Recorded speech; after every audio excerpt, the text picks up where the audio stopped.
This is Nathan Oakley, and he thinks that the Earth looks like this. Of course, it's a globe, but he's dedicated almost 10 years of his life to charging at that windmill. And he's just received the most outstanding and generous offer. An offer that people dream of, something that millions or even billions of people wish they could do but can't because it's out of reach. Now, I'll get to that in a minute, but first, who is Nathan Oakley? Well, he runs a live daily video on YouTube, ironically called Flat Earth Debate. It's ironic because he doesn't allow debates. If anyone makes the mistake of joining, he will mute you. Mute! You stupid bastard! I will now mute you because you don't seem to understand that I host the show, and when I talk, I will be listened to or I will shut you down. He will berate you. I will berate you for the dumb f*** you are. Table manners, you are all scum. You're thick as all shit. You come here and you talk about stuff that you literally don't even know the words you're using to describe. You tell us that it's ambiguous when it's abstract. Now, if you don't like me yelling that at you, don't be such a dumb f***. He will swear at you. What, and now you feel my tone is inappropriate? You dumb clown! You haven't got a fucking clue what science is. You're a fucking moron. You don't know my tone? Fuck off then, you stupid shithead. You're a moron. Do you like that tone, twat brain? Now fuck off. Who the fuck do you think you are, you unbelievable prick? Telling me to go doesn't open my gate, motherfucker. And if you're lucky, he will probably make an illicit proposition. Now enjoy the taste of my nuts. Those are my nuts in your mouth. It's because it's my nuts in your mouth. I've been on his show, but I'm aware of his tricks, so I didn't play his game. I played my game. I played clips of him muting people and swearing at people and berating people, and he didn't like hearing his vileness, so he muted me. You see, he has his live stream configured to automatically mute other people when he's talking. He doesn't even have to press a button for it to happen. Nathan is completely and totally devoted to his life partner. The mute button. He won't go anywhere without the mute button. I've had an open invitation to debate him on a neutral platform for years, but he refuses. He won't go because he doesn't have his mute button on someone else's platform.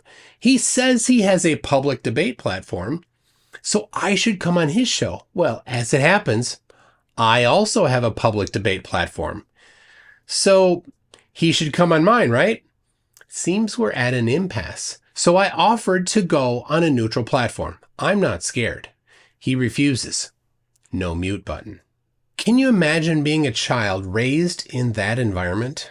Every day, Daddy Dearest gets online to berate people that are aware that the Earth is a globe, to offer exactly zero evidence of his position, instead yelling at the top of his lungs that he's going to put his balls in their mouths. But you enjoy the taste of my salty nuts as I teabag you. Please, again, Nathan. Yes, suck my balls. You see, he has 2 daughters, and Nathan is sometimes the person staying home to watch them.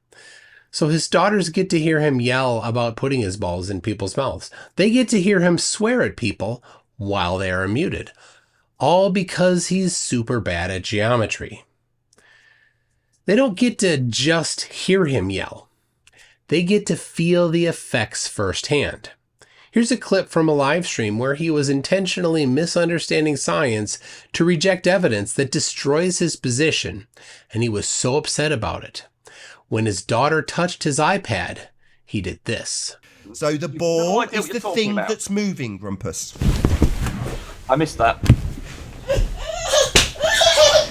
Oh my god. Yeah. Right. Careful. Anything that's moving with regard to something else is... No. You heard a slap, and then his daughter starts crying. Let's listen again. Oh my god. Yeah. Right. Careful. Anything that's moving with regard to something else is... No. Now, he claimed that the slapping sound came from someone else on the panel, but I don't think that anybody on his own panel even believes him. He slapped his daughter live because he was upset that someone had evidence that destroyed Flat Earth. These poor daughters have to live with the stigma of being the children of the man that wants to put his balls in everyone's mouth just because they know the Earth is a globe. You seem to need to be told to suck my nuts. Someday I suppose they might decide to change their name and move to a different town. And if they need money to accomplish this, I'll be the first in line to help them out. Nathan hasn't just abused his children, he's abused his friends.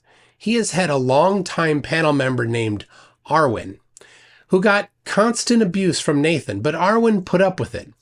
I don't know why. Until one day he got fed up and finally said, "I'm leaving." And he actually left. I thought this was a great thing for Arwen. He has been away from Nathan for months. And while Arwen still has demons, I think he's better for it. His panel used to have other members on it every day, like 10th Man, Quantum Eraser, Anthony Riley, and a small panel of other people. But nowadays he has just a couple on the panel. New people that haven't been abused by him enough yet to leave. I think the others got tired of nothing ever happening on the show that was interesting, because there certainly aren't any debates that ever happen there. This show is Nathan's main form of income, and it's pretty meager. I think he just barely scraping by, and he regularly does crowdfunding for basic computer maintenance. His views are pretty low, so he's not making a lot of money in ad revenue. Now, I don't mind somebody making money doing YouTube. I think it's great. I make money doing YouTube as well. But Nathan has had a couple big offers that would go a long way to making ends meet for him. But for some reason, he's rejected them all. We'll get to the offer of a lifetime in just a second, but first, here's a financial offer that's ironic in a huge way. Nathan spent more than a year declaring this about celestial navigation. The sextant only works on a flat plane.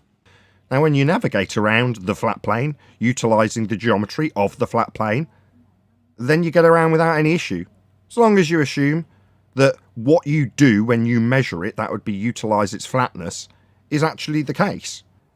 Now, further to that, this tool can equally be used as a globe debunking. It cannot work on a sphere. It's a beautiful flat earth proof, is the sextant. Wonderful. Can only work on a flat plane. And the sextant's a flat earth proof. The assertion of a flat plane is proven by the sextant. Sextant's the flat earth silver bullet. Therefore, the sextant will never ever work on a sphere. So I took him at his word, and I published an open challenge for $10,000 to actually do celestial navigation using flat earth. He had been saying it was possible for well over a year, so it should have been a slam dunk. Did he complete the challenge? No! Instead, shortly after I published the challenge, he did a GoFundMe to fix his broken speakers. He has high-end audiophile speakers in his living room so that he can hear the not debate clearly. Why such expensive speakers? I don't know. I use these $60 earbuds, and I can hear Flurfs say "nuh-uh" just fine. I would say for his daughter's sake, he would not want to have the debate piped into the apartment. Earbuds would be preferable. But no, he has these audiophile speakers, and they're expensive to fix. So he did this GoFundMe to get them fixed rather than just do celestial navigation using flat earth and take my money. Later that year, he did another GoFundMe for £1,000 to fix his computer. Now, this is very telling. He knows he can't do celestial navigation. If he could, he would have and taken my money. All right, so now we get to the big offer. Will Duffy knows that the Earth is a globe, but is open to testing it. He also has enough money to test it, so he decided to take Flat Earthers' own words and put them to the test. Flatties say Antarctica is the key to understanding the shape of the Earth. They've claimed for over 150 years that the sun sets in Antarctica, or that it never even gets daylight sometimes. Even in December, the peak of the southern hemisphere summer. And that there is no 24-hour circling sun, ever. Now, this is required for a globe, so if it doesn't happen, it falsifies the globe. So Will has offered to pay for one flat earther, and he's upped it to 2, and one normal person to go to Antarctica with him to see what the sun does. This is a once-in-a-lifetime offer. It's over $31,000 per person. It's a very expensive trip, and to be on the receiving end of an offer is unbelievably generous. The flat earther's spot on the trip is already filled, but somebody contacted Will to offer to pay for all of Nathan Oakley's trip for free. Imagine being offered a trip that people can only dream of for free, and all you need to do is go and see what the sun does. Did Nathan accept? No! Instead, he went on the attack. You see, Nathan is a grifter. His grift is his show and the meager money that he makes from it.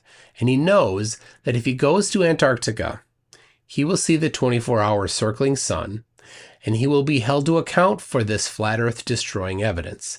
It will end his grift. So he won't go.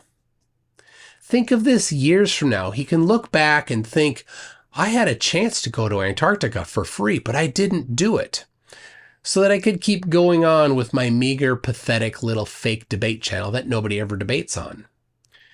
He could use this as the swan song for his exit from Flat Earth, if the observation matches the globe.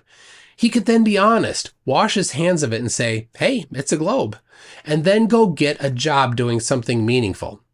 More meaningful than yelling at people, berating them, swearing at them, and trying to get his balls in their mouth.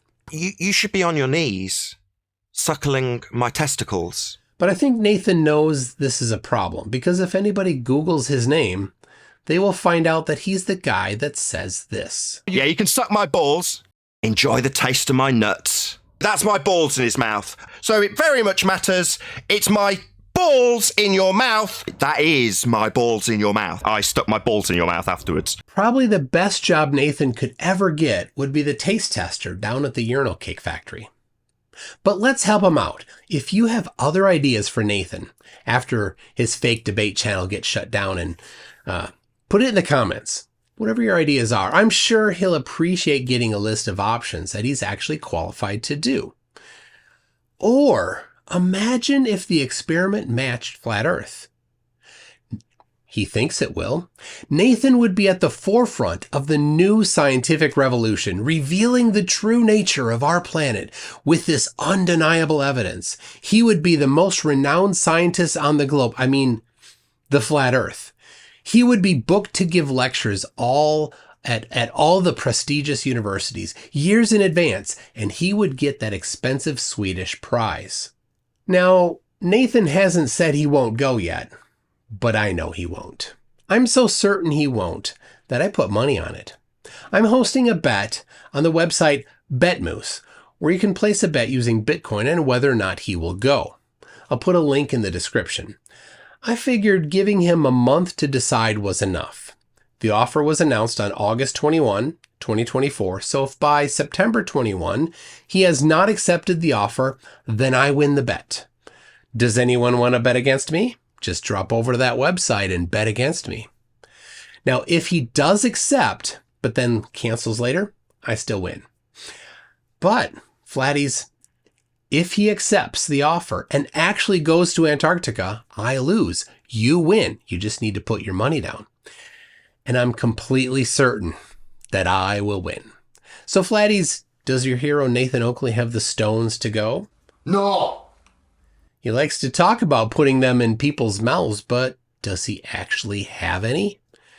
You can go to BetMoose and bet against me, and I'll match whatever people put up.